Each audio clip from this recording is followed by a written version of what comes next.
देखो, यह है वृंदावन में मौजूद श्री राधा वल्लभ जी की अद्भुत मूर्ति। ये कोई साधारण मूर्ति नहीं है, बल्कि इसे स्वयं भगवान शिव ने अपने हृदय से निकालकर साक्षात एक ब्राह्मण को दिया था। और यहीं से शुरू होता है राधा वल्लभ संप्रदाय, जिससे पूज्य प्रेमानंद जी महाराज जैसे बड़े बड़े संत और सन्यासी जुड़े हुए हैं। आइए जानते हैं इसके पीछे का रहस्य। ये कथा शुरू होती है उत्तर प्रदेश के देवबंद से। वहाँ का एक ब्राह्मण भगवान शिव का बहुत बड़ा भक्त था। अपनी भक्ति की चरम सीमा पर वह कैलाश पर्वत जा पहुंचा और घोर तपस्या करके उसने भोलेनाथ को साक्षात प्रकट होने पर मजबूर कर दिया। जब भगवान शिव ने वरदान मांगने को कहा तो उस चतुर और ज्ञानी ब्राह्मण ने कहा, हे भोलेनाथ, जो वस्तु आपके हृदय के सबसे करीब है और आपको सबसे अधिक प्रिय है, कृपया मुझे वही दे दीजिए।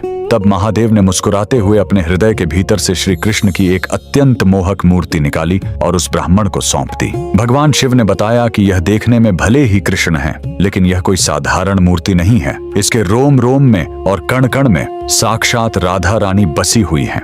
वह ब्राह्मण खुशी खुशी उस मूर्ति को लेकर अपने घर आ गया। पीढ़ियों तक उस शिव प्रदत्त मूर्ति की पूजा होती रही। 16वीं शताब्दी आते आते यह पवित्र मूर्ति उसी वंश के आत्मदेव नामक ब्राह्मण के पास आई, जो अपने पूर्वजों के नियमों के अनुसार पूरी निष्ठा से इसकी सेवा कर रहा था। उसी दौरान श्री राधा रानी के एक परम भक्त श्री हित हरिवंश महाप्रभु सन्यास के मार्ग पर चलते हुए वृंदावन की ओर जा रहे थे। रास्ते में रात के समय उन्हें स्वप्न में साक्षात राधा रानी के दर्शन हुए। राधा रानी ने उन्हें आदेश दिया कि वे आत्मदेव ब्राह्मण की पुत्रियों से विवाह करें और दहेज में भगवान शिव की दी हुई उस अद्भुत मूर्ति को मांग लें। अपनी आराध्या का आदेश मानकर उन्होंने ठीक वैसा ही किया। विवाह के बाद दहेज में मिली उस चमत्कारी मूर्ति को लेकर वे वृंदावन आए और यमुना नदी के किनारे उसे स्थापित कर दिया। यहीं पर इस संप्रदाय का सबसे बड़ा रहस्य सामने आता है। जब आप इस मंदिर में जाएंगे तो देखेंगे कि भगवान श्री कृष्ण के साथ राधा रानी की कोई मूर्ति नहीं है।